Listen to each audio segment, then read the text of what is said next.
someone around in my family got pregnant, and then me watching my mom discipline her was my own way of if learning. it happens to you, that was it was never a thing of, okay. Exactly. Welcome to another exciting episode of the So Nigerian podcast. I'm your own host, Damiaris, and today we have a captivating African indigenous show cast here. The one and only Irora Iya. If you guys don't know about Irora Iya and you're a big fan of African storytelling, that's like the show you should watch.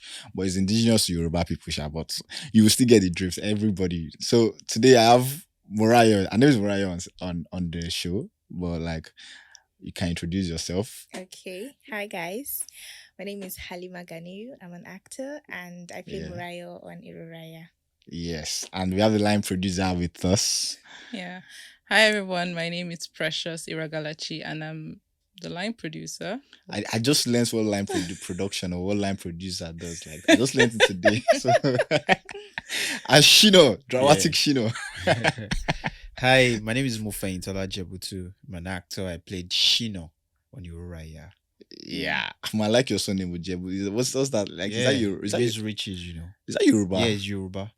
How come I've never heard that name? Where are you from? I'm from Osun State.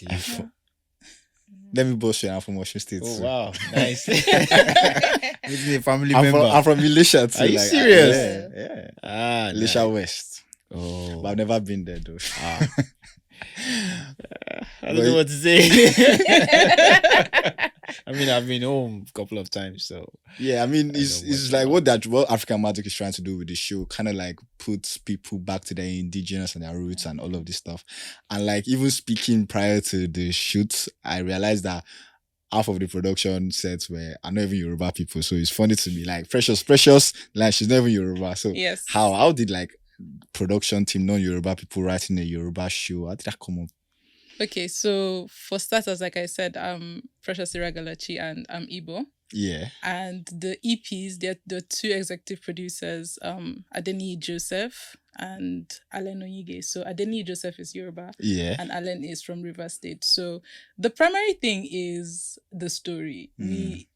You can tell the story in any language as long as you relate to it and you're passionate about it. So it wasn't really a thing about having people of the same tribe or the same language to come together. It was just a thing of finding the most credible people to tell the story. And that was even the head of our art department, Matthew Enenajo, is also I think he's from Delta State as well. Wow. So it wasn't a Yoruba crew, but it was yeah. a Yoruba story. So a lot of the things we had to do, our scripts were in English to help breakdowns and everything. Wow. And even the Yoruba So you guys needed to translate it to Yeah, Yoruba the subjective actors after were the happy translation. that most of them were happy that it was written in English, so they Wow. could sort of like have, because a lot of people maybe they don't know how to read Yoruba, but they can speak Yoruba. So having everything in English, I mean, people like me made my job easy. It also made the actors' job easy as well, because they could understand the story at first glance and then break it down in their own time and then digest. Even when you speak about the story, like it's not even a story that is part of, when you say Yoruba story, I even strongly disagree with you, because it's a story that even regardless of your roots or your tradition or where you're from, every young person kind of like experienced or have experienced or know someone that's experienced it. Man, it's teenage pregnancy. America, you go find teenage pregnancy, human trafficking everywhere. So like coming now to Morayo, you star girl, main character, pregnant teenager. So like, how are you able to even like mix that role and just like be into it? Even you too, Shino, like how are you guys able to just look at the script and say, okay, well, I'll like align my personality to this? Like, I'm sure you don't know you're not pregnant, you're a teenager. So how are you able to just mix all that up and just put it So first of all, when it comes to pregnancy, I have said this several times. Yeah. Like, as a teenager, it was one of my like greatest fears. Yeah. Getting pregnant as a teenager. So I kind of like just tapped into that because I kept imagining myself. If you were the one. Yeah. Like, I used to have nightmares about being pregnant when I was a teenager. So I stayed away from boys.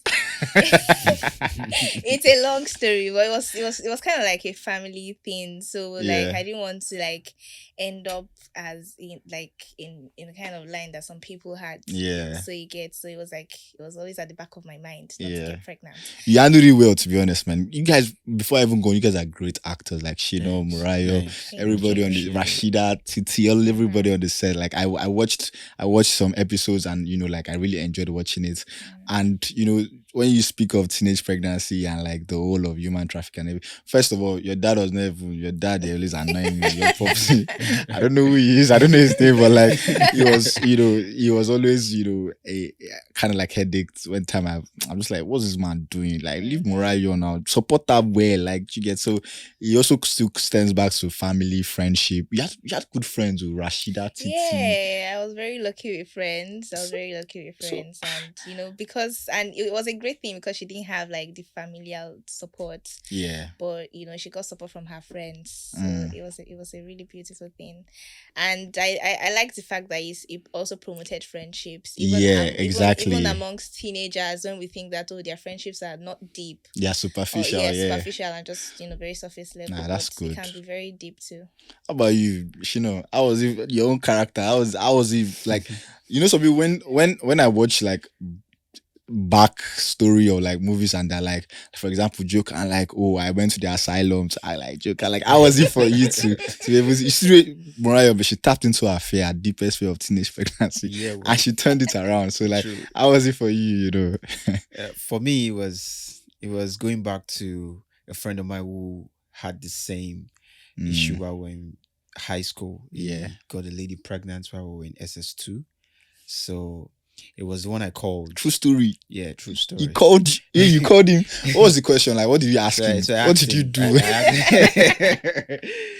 How did your parents actually take it? Because it's a lot. While we were in secondary school, teenage love, dating was not a thing. And when you really acted like a secondary school boy. Yeah, when you get in the school uniform and you get shaved, you get in the character. Yeah. And while I was going to university, I remember in my 100 level, first day going to school, my dad told me, he said, Tioba form olonyu.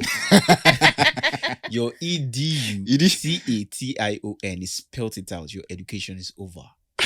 He didn't even tell you. He didn't even tell you get first class. No. He didn't tell me that. So he told me, heads on, don't get a lady pregnant or else you're done. Wow. He always tells us that if you get a lady pregnant, you can fend for yourself. So we had to learn from that, and then from there going on. I spoke to my friend. He told me it wasn't easy. Today, himself and the lady, they are not together, but they have the child from co-parenting. It's not easy. Yeah. So I spoke to him and he told me all the things I faced. I don't know about Mariah. Maybe she must have gotten pregnant before, but I never got a lady pregnant. That's cool. Mariah said that's her biggest fear. Yeah, well, the way she said it, you just know that like she stayed away from boys. But like, what will you guys change about your characters though? Like, what will you change, Mariah?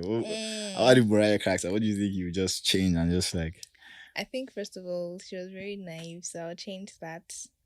And she was such a gentle person. Yeah. Like, she was too gentle. Like, anything come, anything goes. yeah, and in life, I mean, it's fine to be gentle, but then you have to have like very strong survival skills. And I think that at the end of the day, she's having that now. She has had to learn from experience, and so. I mean, that's good. How about Shino? What will you change?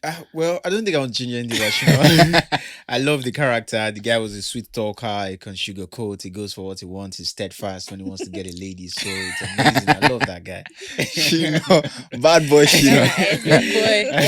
Well, I didn't get the chance to be bad while I was in high school, but now, no, I would love to play. Yes, exactly. I mean, that's good. That's good that you play something that you like. You've always wanted to. So it's good. It's good. I was like, let me ask you, Precious. Now, I was working with these guys, Mariah. Don't look at her. Just say you're honest. Be honest. I was like working. But yeah, I don't think.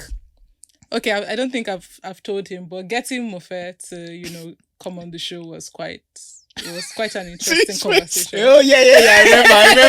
It was quite an interesting conversation. Yeah. It took a lot of back and forth. It took a lot of he's Mofe as a person. He's quite principled, so that's also rubbed off. Okay. As it was that kind of thing. Like, is this guy worth it? Is he worth it? Do you why am I going through all of this? I wanted to. You know what my next question was? Who was the more annoying person? But it's clearly his Mofe. Like in the beginning, I'm like, is it worth it? There were a lot of conversations about that, but the truth of the matter was that once we had pen on paper and he was committed to the letter, it was a thing of, if he's running late, he's telling you, if it's even possible to tell you the ETA or even share his right, like he's sharing, okay, this is it. So this is the reason why. There's always that commitment. And it was also the same thing with I think the people that gave us issues on the project are not here. So I think that these are the favorites of the producers, I can say. But I got a chocolate at the end of production. I got a chocolate as the best cast actor on set. Yeah, we had an award ceremony. But yeah, they're brilliant. Not just as actors, but also their professionals. Yeah, their professionalism. I mean, I could say something about that. Understanding the story was beautiful. Yeah. But translating from English to Yoruba, God. It gave us headache. Yes. But we had help. We had. Who was the help? We did. Precious is talking like as if she was speaking in Yoruba. No, but I mean, we had people on set to sometimes help you guys. The help because it don't scatter it. Yes, because sometimes the help is actually telling you, well, is sober now, but it gets to the point where he doesn't even understand what is trying to say. Like, go and meet director.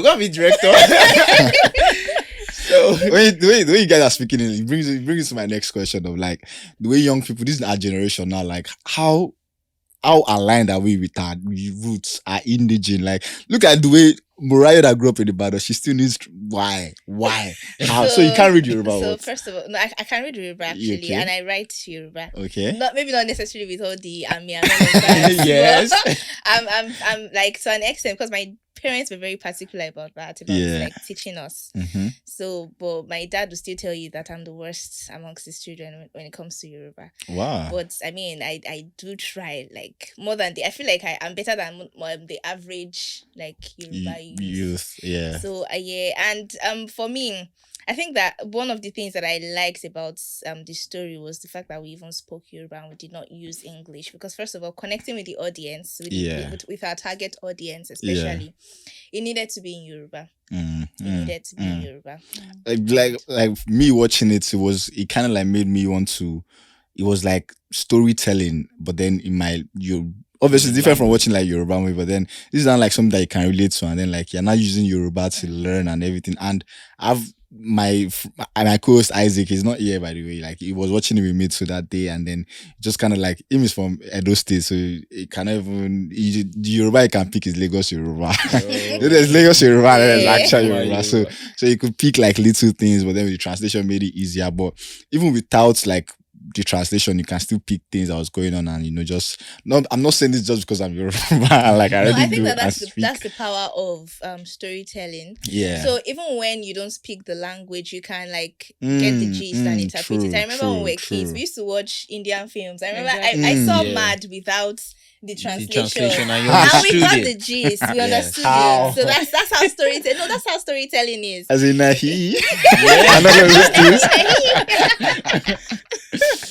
Yeah, that's actually a very powerful point. It's at the end of the day is, what are you feeling while watching this? Like, can you relate to it? Is it something that you want to see again? So that's the most important thing. And to the question about language, I mean, for me, I don't necessarily. I'm Igbo, but I don't speak so well. I would admit that anywhere. What's your surname again? Irora? Please. My surname is Irora Galachi, right? So I don't speak so well, like a fluent Igbo woman, like to say, okay, I speak, right? And it's something that I'm trying to correct. It was contrary to how Mariah Halima can say, okay, she grew up. My my father was more of, oh, nobody will speak any language that is not English in our house, because Why? there were different languages in my family at the time. Yeah. There was Igbo, at some point there was Calabar as well. So he wasn't understanding Calabar, and he did not want to feel alienated. Yeah. So he was not like, okay, you know what? Don't even speak anything. Let these children grow up and decide for themselves what they want to learn, which I've spoken to him. We had a very long conversation. I think he's wrong though. And we had, I think your dad is wrong. I told him give that whatever it is, let me fight you. I'll fight whatever him. it is that is going on right now is because of you. Yeah. He admitted that, at the time it felt like the right decision, but he has grown to realize how if he could go back, it would be different, because now it's a thing. Nobody blames him. Everybody's like, oh, you cannot speak. I'm like, it's not my fault. But I'm now, as an adult, trying to change that. Intentionally, putting myself in situations where I have to, learn languages, not just mine. I have been learning Swahili for like 7 years. Do you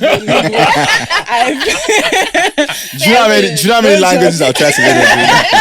I've been doing that. I'm also that kind of person. I just try to learn languages. I've been producing Yoruba shows. This is my second long form Yoruba series I'm producing. I learn, of course, putting myself in that challenging situation forces me to also learn the language, and people that I work with as well make sure that you That's have to the at one you've least been that saying. I know that one. I know that. Call me in the middle of the night. I will tell you. Anyway, I know that.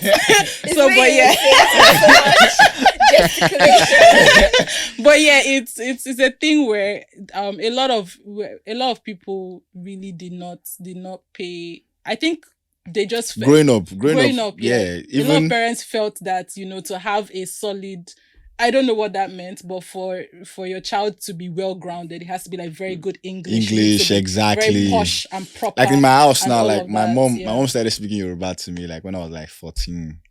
I'm like, is that not too late? Is that not too late? Like that's when I started learning. Like when I started going to one of my secondary schools was in Ibadan, going to grandma's side. So I was speaking some things. The way I would not pronounce some Yoruba was my grandma would use it and laugh at me. The whole house will laugh at me, and I just felt so ashamed, And some people, like young people, kind of like they start to think, oh, learning their indigenous language is a shame or is bad or something, but you don't know what that sense of culture does to you as a young person. That like you understand that you can speak your language well and you can act and do in your culture. Because there's a different level to it. Like, what's the shame? What's the shame in learning? There's a different level to being a cultural person. It's a different flex. I love that flex. I love it for everybody that flexes on that level. But I'm like, why can't I? I get it. I totally get it. I'm sure Mr. Ocean State's like, well, the flex is there. Yeah, the flex is there. But do you know that while I was in the university studying theater arts, I did not understand much about Yoruba. Really? So when I started acting and I saw Yoruba script and all, it was hard to actually speak, pronounce, even gesticulate or tell the meaning of a word, because it got to a point I was saying, instead of being pami, I would say being pami. So that's why I knew the language is actually hard. Language is hard, but it's always good, and I think like with African Magic introducing indigenous shows, and then with the storytelling and the story being in like information or story that young people can relate to and young people can see value in it, will help us want to like kind of like get it related to like our indigenous, our roots, our traditions, and our culture and language as a whole. So like there's so many things, but like I also feel like to an extent westernization also has a role to play. Not to an extent, to a very large extent. Like to a very large extent. Is the understanding of what is classy, what is good. Yes. That is like what exactly is a good story. Most times they'll tell you is a foreign story. Most times they'll tell you is a story that has 100% English.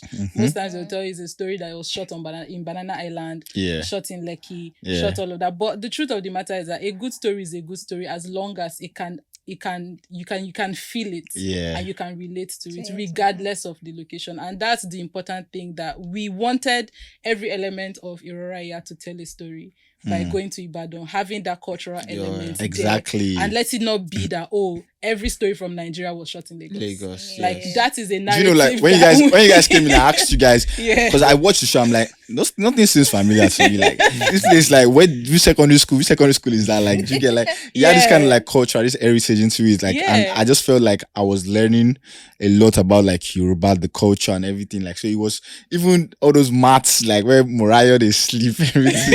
It was so it's like unpredictability. Like if you're in Lagos, the next thing they'll be expecting if there's an Estab is Lagos traffic. Yes. Or Lekki Ikoyi Bridge. Oh, Third Mainland Bridge. Exactly. But in this one, you expect, okay, where next? Okay, where? Okay, what's happening? Like you're wanting to see the next one because everything is fresh, everything is very revealing, and you're learning a lot, not just from the story, but also from the aesthetics of the show as well. True. Yeah. And like I like the fact that like he also kind of like encompasses a very deep societal issue of teenage pregnancy. And one thing is growing up, like they never really taught us sex education. Like sex education was very not part of. I know in my school, when they want to teach, like they say, boys go to one side, girls go to one side, and they'll not say exactly. Go down to and even aside from even in school, even your parents at home, there's the Mariah's that ever tell Mariah, come Mariah, that there's you abstain sex, all this, all those things. It was always very hard topic. Yeah, for African more parents. Like it was a no topic. It was a no topic. Because I noticed that most of our parents never. Yeah. Okay, there was a lady and she told me that even at 30, her mom still can't mention the word sex. And the mom is about 69 years old now. And she can't still mention the word sex too. Yes. Your child that is 30. Yes. African parents do better. African parents be cool. Yes. I think it's a thing. It's a thing. It's a lot, like, okay, myself now, I was telling you that my dad told me, if Toba form alone, your ED, you see a TION. I mean, he couldn't just say, you have to abstain. So I got the belief while I was still in 100 level, after studying biology, doing reproductive system, I still got the ideology while I was in the university that when you kiss a lady, she's pregnant. So that was the abstinence for me.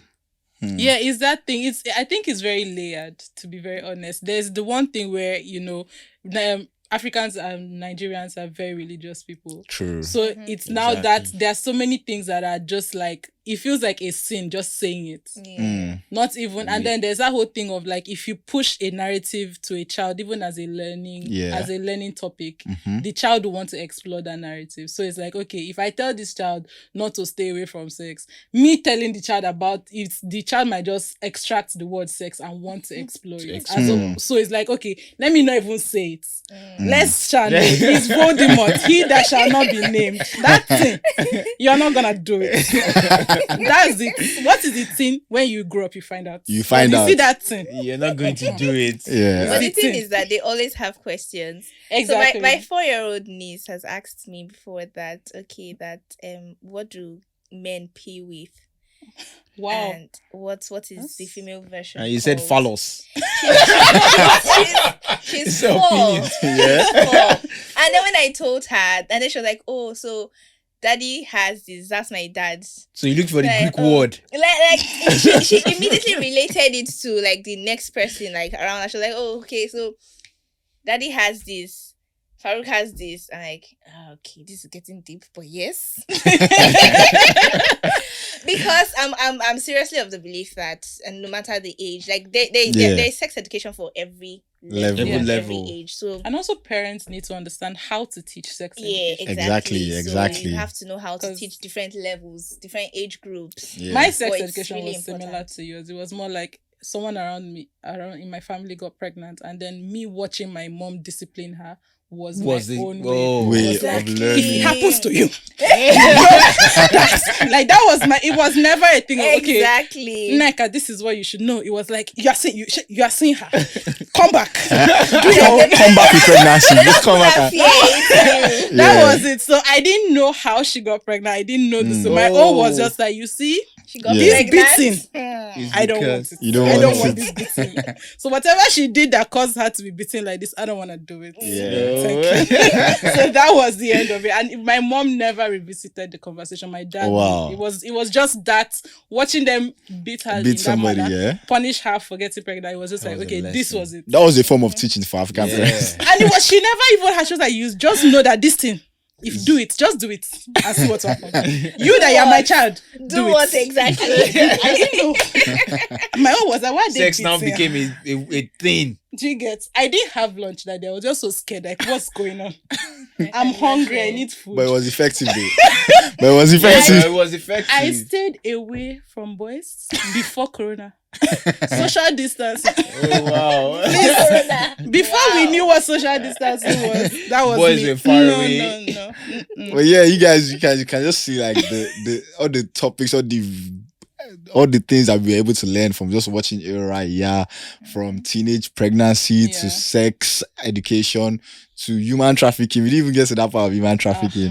So like and it happens even in these current days. It happens, but it just shows how Irora Iya encapsulates so many interesting societal Yeah. issues and still finds a way of captivating an audience and just like using African storytelling to tell a story that is so relatable to young people. And we've gotten to the end of this interesting It's like it should episode. not end.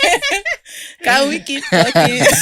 You can come again if you guys are ready. But yeah, Irora is not yet done. I'm going to even like continue watching, and I urge you guys that are listening, please watch African Magic 6:30 p.m. Yes. Nigerian time. Magic Yoruba. Somebody's asking like, why is it not on is there a way they can download? People always ask, is there a way you can Yes. download it? Where? Don't ask that question. How can I download it? Like, So it's not available for download. Sorry, it's not on subscribe to YouTube. your DSTV. Please watch it on Africa Magic Yoruba channel 157 and Yeah. on GoTV GoTV. channel 5 weekdays by 6:30 p.m. and weekends by 7 a.m. So if you're busy throughout the week, just wait. Weekends you have like back-to-back episodes, and if it comes on any other platform, we are sure to inform. We'll let you everybody know. about As soon it. as Nigerian here, we'll let you know. So that one is for sure. And you guys, thank you so much, Mariah, Precious, and Shino. Thanks for having us. Forgive me for just calling you. I'm just so used to like your mother shouting Mariah. I'm just so used to it. So like I don't even do people call you Mariah on the street? Yeah. Like? Yes. I mean, it trended on Shout. Twitter, so everybody's like Mariah. That's So that's like a name that you were not given but now given. Yeah. Playboy Shino. Yeah. Bad boy. Bad boy. The bad boy you couldn't Shino, be. only Shino. Yeah. Shino, So only what does Shino. that mean? Like Shino. Please explain for the non-Yorubas in the house. That means that. So what's Shino? How can we translate Shino So to she English? will be like Playboy, only radio. no, it's not Playboy. Is it Playboy? Shino will be like someone who messes around actually. Oh wow, Yeah. a Like philanderer. exactly. Got it. So you guys, make sure you subscribe on YouTube, listen on all podcast platforms, listen on everywhere, Spotify and everywhere. Listen, subscribe, share to your friends, tell a friend to tell a friend about So Nigerian podcast. Yes. Listen on Spotify, rate us, and everywhere else you listen to podcasts. Subscribe on our YouTube. Thank you so much, you guys. This was amazing, man. Welcome. It's like it Thank shouldn't you. end, but we I have know, to. right? Thanks Thank for you having so us. much. Thank you for Thanks for having having us. us. So Yeah. Nigerian is the best. Yes, Yeah. thank you.